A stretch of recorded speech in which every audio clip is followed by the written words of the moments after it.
After the death of Solomon, God took the kingdom, part of it, a big part of it, away from Solomon's son because of Solomon's idolatry. And so Rehoboam, the 10 northern tribes of Israel, rebelled against Rehoboam, Solomon's son, and they made a man named Jeroboam their king. Now, Jeroboam, he was afraid that the people of the north would go down to Jerusalem to worship. And it says in 1 Kings chapter 12, if this people go up to do sacrifice in the house of the Lord at Jerusalem, then shall the heart of this people turn again unto their Lord, even unto Rehoboam, king of Judah. And they shall kill me, and go again to Rehoboam, king of Judah. Whereupon the king took counsel, and made 2 calves of gold, and said unto them, it is too much for you to go to Jerusalem. Behold, thy gods, O Israel, which brought thee up out of the land of Egypt.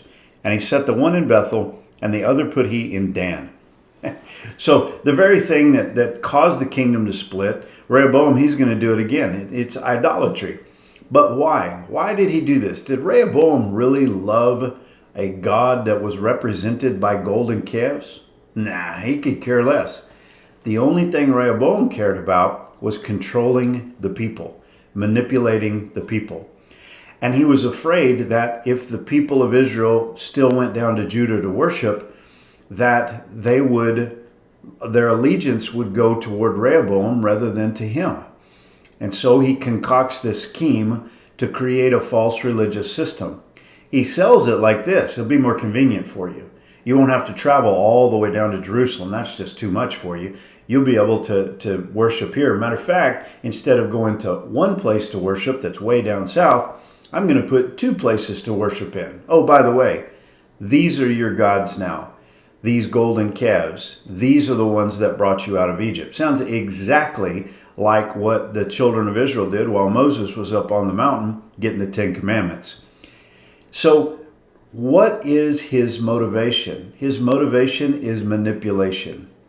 And there is much in our world of religions that's about that. It's about manipulating people, trying to control people, trying to get people to do what other people want for them to do. Not only did he create his own religion, but he ordained a feast, verse 32, in the 8th month, on the 15th day of the month, like unto the feast that is in Judah. So he's copying and twisting and changing. So instead of worshiping in Jerusalem, you worship in Dan and Bethel. Instead of worshiping the one true God, you worship these golden calves. Instead of having that feast in the fall of the year, you're going to have this feast. And he has a new name for it, and he replaces all that. Not only that, but the next chapter tells us, after this thing Jeroboam returned not from his evil way, but made again of the lowest of the people priests of the high places. Whosoever would, he consecrated him, and he became one of the priests of the high places. And this thing became sin unto the house of Jeroboam, even to cut it off and to destroy it from off the face of the earth. And so you can just see this whole thing is made up. Every bit of it is made up. It's made up by Jeroboam. It says the lowest of the people. Any old body who wanted to be a priest, he's like, yeah, sure, you can be one of my priests here. This is what you do. All designed to manipulate people. Listen, the Lord Jesus Christ, he doesn't call us to this kind of religion. He calls us to walk in a relationship with him. He calls us to be followers of him. And he calls us not to manipulate us, to try to trick us or force us to be something that we really don't want to be. That's not it at all.